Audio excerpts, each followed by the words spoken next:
All right, guys. Yeah, I just finished the training for the second job. So I have one job at a catering place, and right now we're working at the university. And basically, we're doing a lot of like setup work, handing out food, making coffees. But the schedule is really messed up because the hours are like from 7 until 6. So that's like at least 11-12 hours per day, plus the drive. So it's just too much. So I'm trying to find another job, a job that has better hours. And I applied to a bunch of places on Indeed, and I also emailed some cafes, and the one that got back to me was this one in the center. It's called Brunchit, and it's kind of like a popular Instagrammy type of cafe. And the reason I know that because the colors are pink and there's a lot of flowers, and they have like really fancy type of menu. And also the people that come there are mostly English speaking tourists. There's not a lot of Spanish people, or I didn't really hear any Spanish. Anytime someone tried to speak, it was typically in English, and then the workers were like, yeah, like I don't understand. So yeah, it was my first day here at this new cafe in the center. And how did it go? Well, I came in and it was like 12 o'clock, and I was doing the catering job before. And so I told my boss, I need to leave at around 11. And so I come here at 12, I walk in, and it's like so busy. There's a line outside, and I'm like, oh shit, And then I'm looking for this woman, and then someone points her to me, and she's like, oh, hello, now you have to do this and quickly make the coffees, because like there were so many people and there was no time to talk or get to know each other or whatever. She just told me go in the machine, make the coffees.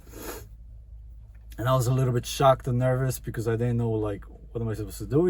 Like, how does this work? It's like a new machine. I don't even know the buttons.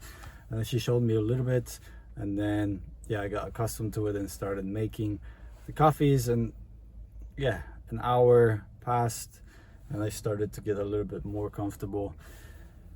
And it was a job that was very fast, a lot of things happening, a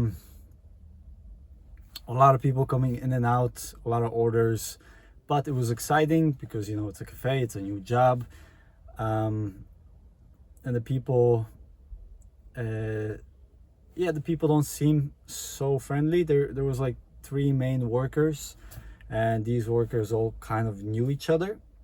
So they were all joking with each other and laughing. And there was like workers that were brand new, and I could see that because they were also like English speaking people like me, and they weren't really socializing with the Spanish workers. They were just doing their thing, and I was kind of also doing my thing because I didn't know what is the dynamic in this place. Am I supposed to socialize with them? I don't know, it felt a little weird, a little bit too rushed. And what else can I tell you? And then just a lot of orders, a lot of espresso making. I made a lot of cappuccinos and lattes. And I only worked for 3 hours today, and because today was the training. So I guess this is like before they hire me, they want to see how I do. I think I did pretty well, because I knew how to make most of the drinks. But I don't think I would work in a place like that for long term because it's just very busy. You can't really get intimate with anyone, even the customers, like they just come in and out, they eat out. And also the bar, it's kind of separated from all the rooms. I mean, it's when you walk in, but then there's this big espresso machine, and that kind of covers me, so I can't really socialize so much with people. And I think for me, I would like a job that I can walk around, I can talk to people, I can have some conversations. And I don't think this job will give me that, And again, right now the catering job finishes at the end of the weekend, on Sunday, and they have another event somewhere in Paris, which I'm not gonna go to because I don't want to travel right now. And I'm sure they're gonna have more events for me to do in the next few months.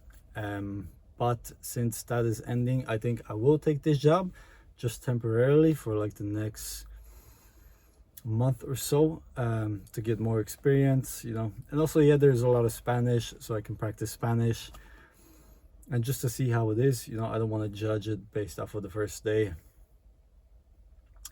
And then after that, I think I'm gonna, yeah, so while I have this job, and I don't think I have to work the whole day.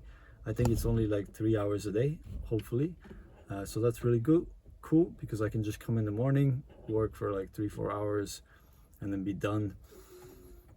So maybe, yeah, I will keep this job for now, and then on the side I'm gonna do my own thing.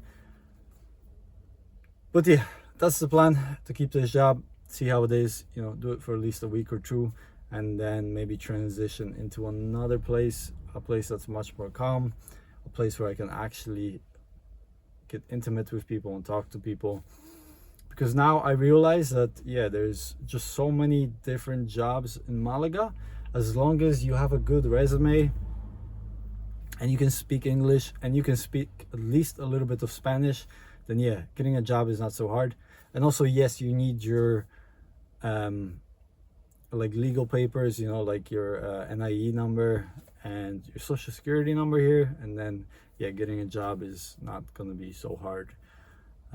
So yeah, but I'm excited because all of this is kind of new, and you know, things are kind of opening up and new opportunities, and yeah, just a lot of things happening. So that's it. Just wanted to make an update, because I know that if I don't do it now, you know, right after a job, I will forget, or I'll just won't want to do it because it's too late. So hopefully, yeah, you enjoyed this video, and I'll see you in the next one. Peace.